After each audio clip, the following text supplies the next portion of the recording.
ಇವತ್ತು ವಿಶೇಷವಾಗಿ ಸಿಂಧನೂರಿನಲ್ಲಿ ಎಲ್ಲಾ ಮುಖಂಡರು ಪಕ್ಷ ಭೇದ ಮರೆತು ಒಂದು ಐತಿಹಾಸಿಕವಾಗಿರ್ತಕ್ಕಂಥ ದಸರಾ ಕಾರ್ಯಕ್ರಮ ಮಾಡಿರ್ತಕ್ಕಂಥದ್ದು ಇದು ಬಹಳ ಒಂದು ಒಳ್ಳೆಯ ಕಾರ್ಯಕ್ರಮ. ಜೊತೆಗೆ ಆರ್ಟಿಕಲ್ 371J ನಮ್ಮ ಭಾಗಕ್ಕೆ ಏನು ಕೇಂದ್ರದಲ್ಲಿ UPA ಸರ್ಕಾರ ಇದ್ದಾಗ ಮಾನ್ಯ ಮಲ್ಲಿಕಾರ್ಜುನ್ ಖರ್ಗೆ ಸಾಹೇಬರ ಒಂದು ಪ್ರಯತ್ನದಿಂದ ಮತ್ತು ಧರಮ್ ಸಿಂಗ್ ಜಿ ಅವರ ಪ್ರಯತ್ನದಿಂದ ಏನು ಆರ್ಟಿಕಲ್ 371J ಏನು ಸಂವಿಧಾನದ ತಿದ್ದುಪಡಿಯಾಗಿ 2013ರಲ್ಲಿ ಮಾನ್ಯ ಮುಖ್ಯಮಂತ್ರಿಗಳಾಗಿರ್ತಕ್ಕಂಥ ಸಿದ್ದರಾಮಯ್ಯನವರು ಈ ಒಂದು ಕಾನೂನು ಅನುಷ್ಠಾನ ಮಾಡಲಿಕ್ಕೆ ಒಂದು ಸಚಿವ ಸಂಪುಟದ ಸಮಿತಿಯನ್ನ ಮಾಡಿ ಆ ಒಂದು ಕ್ಯಾಬಿನೆಟ್ ಸಬ್ ಕಮಿಟಿಗೆ HK ಪಾಟೀಲ್ ಸಾಹೇಬರಿಗೆ ಅಧ್ಯಕ್ಷತೆಯನ್ನ ವಹಿಸಿ ಈ ಒಂದು ಕಾನೂನನ್ನ ಕಾರ್ಯಗತ ಮಾಡಲಿಕ್ಕೆ ರೂಲ್ಸ್ ಅನ್ನ ಫ್ರೇಮ್ ಮಾಡತಕ್ಕಂಥ ಜವಾಬ್ದಾರಿಯನ್ನ ಕೊಟ್ಟು ಈ ಭಾಗಕ್ಕೆ ನ್ಯಾಯ ಒದಗಿಸತಕ್ಕಂಥ ಒಂದು ಏನು ಕೆಲಸ ಆ ಸಂದರ್ಭದಲ್ಲಿ ಮಾನ್ಯ ಮುಖ್ಯಮಂತ್ರಿಗಳು ಮಾಡಿದ್ರು. ಆ ನಿಟ್ಟಿನಲ್ಲಿ HK ಪಾಟೀಲ್ ಸಾಹೇಬರು ಮತ್ತು ಕ್ಯಾಬಿನೆಟ್ ಸಬ್ ಕಮಿಟಿಯಲ್ಲಿ ನಾನು, ತಂಗಡಗಿಯವರು, ಕಮರುಲ್ ಇಸ್ಲಾಂ ಅವರು ಮತ್ತು ಪರಮೇಶ್ವರ್ ನಾಯಕ್ ಅವರು, ಈ ಭಾಗದ ಎಲ್ಲಾ ಸಚಿವರು ಸೇರಿ ಇಲ್ಲಿ ರೂಲ್ಸ್ ಅನ್ನ ಫ್ರೇಮ್ ಮಾಡಿ ನಮ್ಮ ಭಾಗಕ್ಕೆ 3 ಬಹಳ ವಿಶೇಷವಾಗಿರ್ತಕ್ಕಂಥ ಕೊಡುಗೆಗಳು ಆರ್ಟಿಕಲ್ 371J ಅಡಿಯಲ್ಲಿ. ಮೊದಲನೇದು, ಈ ಭಾಗದಲ್ಲಿ ನಮ್ಮ ಮಕ್ಕಳಿಗೆ ಪ್ರೊಫೆಷನಲ್ ಕೋರ್ಸಸ್ ಅಲ್ಲಿ ಡಾಕ್ಟರ್ ಮತ್ತು ಇಂಜಿನಿಯರ್ ಮತ್ತು ಬೇರೆ ಬೇರೆ ಪ್ರೊಫೆಷನಲ್ ಕೋರ್ಸಸ್ ಅಲ್ಲಿ ಮೀಸಲಾತಿ, ನಮ್ಮ ಮಕ್ಕಳಿಗೆ ಸರ್ಕಾರಿ ನೌಕರಿಗಳಲ್ಲಿ ಮೀಸಲಾತಿ ಮತ್ತು ಈ ಭಾಗದ ಅಭಿವೃದ್ಧಿಗಾಗಿ ವಿಶೇಷವಾಗಿ ಒಂದು ಕಲ್ಯಾಣ ಕರ್ನಾಟಕ ಅಭಿವೃದ್ಧಿ ಮಂಡಳಿಯನ್ನ ಸ್ಥಾಪನೆ ಮಾಡಿ ಅದಕ್ಕೆ ಸಾವಿರಾರು ಕೋಟಿ ಹಣವನ್ನು ಕೊಟ್ಟು ಈ ಭಾಗದ ಭಾಗ್ಯದ ಬಾಗಿಲನ್ನ ತೆರೆದಿರ್ತಕ್ಕಂಥ ಮಾನ್ಯ ಸಿದ್ದರಾಮಯ್ಯನವರ ಸರ್ಕಾರ ಅಂದಿನ ಸಂದರ್ಭದಲ್ಲಿ ಒಂದು ವಿಶೇಷವಾಗಿರ್ತಕ್ಕಂಥ ರೂಲ್ಸ್ ಅನ್ನ ಫ್ರೇಮ್ ಮಾಡೋದ್ರಲ್ಲಿ ಮಾನ್ಯ ಮುಖ್ಯಮಂತ್ರಿಗಳು ಈ ಜವಾಬ್ದಾರಿಯನ್ನು HK ಪಾಟೀಲ್ ಸಾಹೇಬರಿಗೆ ವಹಿಸಿದಾಗ ಅದನ್ನ ಬಹಳ ಒಳ್ಳೆಯ ರೀತಿಯಿಂದ ಮಾಡಿ ಇವತ್ತು 10 ವರ್ಷದಲ್ಲಿ ಅದರ ಅನೇಕ ಲಾಭ ಪಡೆದಿರ್ತಕ್ಕಂಥವ್ರಿಗೆ ಈಗ ತಾನೇ ಮಾನ್ಯ ಮುಖ್ಯಮಂತ್ರಿಗಳು ಮತ್ತು ಎಲ್ಲಾ ಹಿರಿಯರು ಸನ್ಮಾನ ಮಾಡಿರ್ತಕ್ಕಂಥದ್ದು ನೀವೆಲ್ಲ ನೋಡಿದ್ದೀರಿ. ನಮ್ಮ ಸರ್ಕಾರ ಹಿಂದೆ 2014ರಿಂದ ಏನು ಈ ಒಂದು ಆರ್ಟಿಕಲ್ 371J ಜಾರಿಗೆ ತಂದ ಮೇಲೆ 10 ವರ್ಷದಲ್ಲಿ ಸಾವಿರಾರು ಸಂಖ್ಯೆಯಲ್ಲಿ ಇವತ್ತು ನಮ್ಮ ಮಕ್ಕಳು ಡಾಕ್ಟರ್ ಆಗ್ತಾ ಇದ್ದಾರೆ. ಪ್ರತಿ ವರ್ಷ 950 ಸೀಟ್ಗಳನ್ನ ರಿಸರ್ವೇಶನ್ ಮುಖಾಂತರ ನಮ್ಮ ಭಾಗದ ಮಕ್ಕಳಿಗೆ ಸಿಗ್ತಾ ಇದೆ. ಇದು ಎಲ್ಲಾ ಒಂದು ಜಾತಿ ಜನಾಂಗದ ಮಕ್ಕಳಿಗೆ ಇದು ಲಾಭ ಆಗ್ತಾ ಇದೆ. ಸಾವಿರಾರು ಸಂಖ್ಯೆಯಲ್ಲಿ ಇಂಜಿನಿಯರ್ಸ್ ಆಗ್ತಾ ಇದ್ದಾರೆ ಪ್ರತಿ ವರ್ಷ.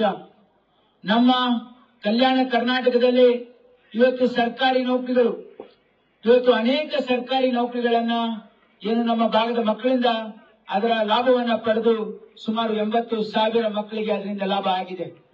ಮತ್ತು ಇಲ್ಲಿವರೆಗೆ ಮಾನ್ಯ ಮುಖ್ಯಮಂತ್ರಿಗಳು ಹೇಳಿದ ಹಾಗೆ ಸುಮಾರು 19,000 ಕೋಟಿ ಈ ಭಾಗದ ಒಂದು ಅಭಿವೃದ್ಧಿಗಾಗಿ ನಮ್ಮ ಸರ್ಕಾರ ಇವತ್ತು ಏನು ಆರ್ಟಿಕಲ್ 371J ಅಡಿಯಲ್ಲಿ ಕೊಟ್ಟಿರ್ತಕ್ಕಂಥದ್ದು ಇದು ಈ ಭಾಗದ ಅಭಿವೃದ್ಧಿಗೆ ಬಂದು ಬಹಳ ದೊಡ್ಡ ಚಾಲನೆಯನ್ನ ಸಿಕ್ಕಿದೆ.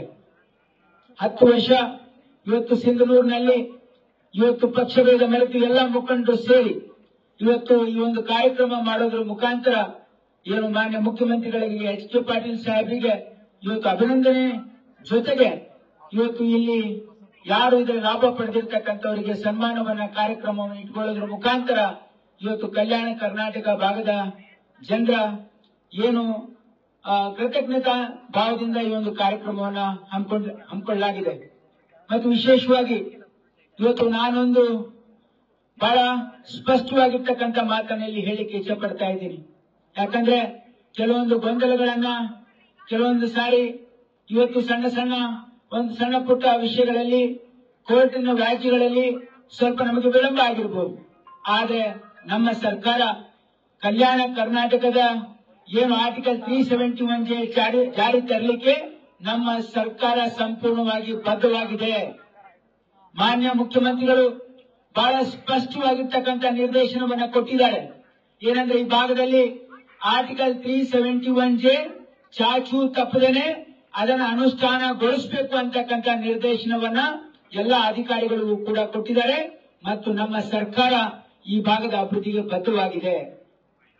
ಮೊನ್ನೆ 17ನೇ ಸೆಪ್ಟೆಂಬರ್ ನಡೆದಿರ್ತಕ್ಕಂಥ ಕಲ್ಯಾಣ ಕರ್ನಾಟಕ ಉತ್ಸವದಲ್ಲಿ ಈ ಒಂದು ಸಚಿವ ಸಂಪುಟ ಸಭೆಯನ್ನ ಕಲಬುರಗಿಯಲ್ಲಿ ಮಾಡಿ ಕಲ್ಯಾಣ ಕರ್ನಾಟಕದ ಅನೇಕ ಯೋಜನೆಗಳಿಗೆ ಮಾನ್ಯ ಮುಖ್ಯಮಂತ್ರಿಗಳು ಚಾಲನೆಯನ್ನು ಕೊಟ್ಟಿದ್ದಾರೆ.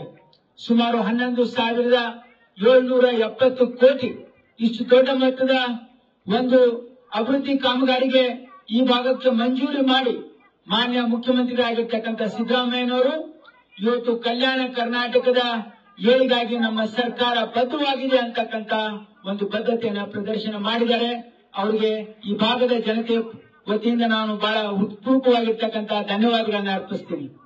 ಯಾಕಂದ್ರೆ ಒಂದು ಕ್ಯಾಬಿನೆಟ್ನಲ್ಲಿ 11,770 ಕೋಟಿ ಈ ಭಾಗದ ಅಭಿವೃದ್ಧಿಗಾಗಿ ಮಾನ್ಯ ಮುಖ್ಯಮಂತ್ರಿಗಳು ಚಾಲನೆ ಕೊಟ್ಟಿರ್ತಕ್ಕಂಥದ್ದು ಬಹಳ ವಿಶೇಷತೆ ಅಂತಕ್ಕಂಥ ಭಾವನೆಯೊಂದಿಗೆ ವಿಶೇಷವಾಗಿ ಅನೇಕ ಇವತ್ತು ಘೋಷಣೆಗಳನ್ನ ಮಾಡಿದ್ದಾರೆ. ಹಾಗಾಗಿ ನಾನೊಂದು ಬಹಳ ಸ್ಪಷ್ಟ, ಯಾಕಂದ್ರೆ ಇಲ್ಲಿ ಬಹಳಷ್ಟು ಹೋರಾಟಗಾರರಿದ್ದಾರೆ. ಯಾವತ್ತು ನಮಗೆ ಸಂಪರ್ಕ ಮಾಡಿದ ಯಾವುದೇ ಸಣ್ಣ ಪುಟ್ಟ ಒಂದು ಸಮಸ್ಯೆ ಆದ್ರೂ ಕೂಡ ನಮಗೆ ಸಂಪರ್ಕ ಮಾಡಿ ಅದನ್ನ ಬಗೆಹರಿಸತಕ್ಕಂಥದಕ್ಕೆ ನಮಗೆ ಅದರ ಬಗ್ಗೆ ಆ ಹಿನ್ನೆಲೆ ಮತ್ತು ಯಾವ ರೀತಿ ಮಾಡಬೇಕು ಅಂತಕ್ಕಂಥ ನಮ್ಮ ಜೊತೆ ಸಮಾಲೋಚನೆ ಮಾಡ್ತಾರೆ. ನಾನು ಒಂದು ಭರವಸೆಯನ್ನ ಕೊಡ್ತಾ ಇದ್ದೀನಿ. ಇವತ್ತು ನಮ್ಮೆಲ್ಲ ಹೋರಾಟಗಾರರಿಗೆ ಇವತ್ತು ನಮ್ಮ ಸರ್ಕಾರ ಕಲ್ಯಾಣ ಕರ್ನಾಟಕ ಭಾಗದ ಅಭಿವೃದ್ಧಿಗೆ ಬದ್ಧವಾಗಿದೆ. ಆರ್ಟಿಕಲ್ 371J ಇದರ ಅನುಷ್ಠಾನಕ್ಕಾಗಿ ನಮ್ಮ ಸರ್ಕಾರ ಬದ್ಧವಾಗಿದೆ. ಮಾನ್ಯ ಮುಖ್ಯಮಂತ್ರಿಗಳು ಈಗಾಗಲೇ ನಿರ್ದೇಶನ ಕೊಟ್ಟಿದ್ದಾರೆ.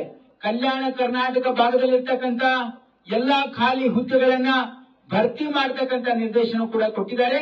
ನಮ್ಮ ಸರ್ಕಾರ ಅದಕ್ಕೆ ಬಹಳ ದೊಡ್ಡ ಹೆಜ್ಜೆಯನ್ನ ಇಡ್ತಾ ಇದೆ. ಅತಿ ಶೀಘ್ರದಲ್ಲಿ 2 ವಾರದಲ್ಲಿ ಸುಮಾರು 5,500 ಟೀಚರ್ಸ್ ಪೋಸ್ಟ್ ಅನ್ನ ನಾವು ಕ್ವಾಲಿಫೈ ಮಾಡ್ತಾ ಇದ್ದೀವಿ ಕೇವಲ ಕಲ್ಯಾಣ ಕರ್ನಾಟಕ ಭಾಗದ ಮಕ್ಕಳಿಗಾಗಿ. ಈ ಭಾಗದ ಇವತ್ತು ಅನೇಕ ಬರ್ತಕ್ಕಂಥ ಒಂದು ವರ್ಷದಲ್ಲಿ ಕಲ್ಯಾಣ ಕರ್ನಾಟಕ ಭಾಗದಲ್ಲಿ 15,000 ಇವತ್ತು ಹುದ್ದೆಗಳನ್ನ ಭರ್ತಿ ಮಾಡತಕ್ಕಂಥದಕ್ಕೆ ನಮ್ಮ ಸರ್ಕಾರ ಕ್ರಮ ಕೈಗೊಂಡಿದೆ ಅಂತಕ್ಕಂಥದ್ದು ನಾನು ಬಹಳ ಹೆಮ್ಮೆಯಿಂದ ಹೇಳ್ತಾ ಇದ್ದೀನಿ. ಇವತ್ತು ನಮ್ಮ ಸರ್ಕಾರದ ಅವಧಿ ಪೂರ್ತಿ ಆಗುವವರೆಗೆ ಇವತ್ತು ಕಲ್ಯಾಣ ಕರ್ನಾಟಕ ಭಾಗದಲ್ಲಿ 50,000 ನೌಕರಿಗಳನ್ನ ಭರ್ತಿ ಮಾಡತಕ್ಕಂಥದ್ದು ನಮ್ಮ ಸರ್ಕಾರದ ಸಂಕಲ್ಪ.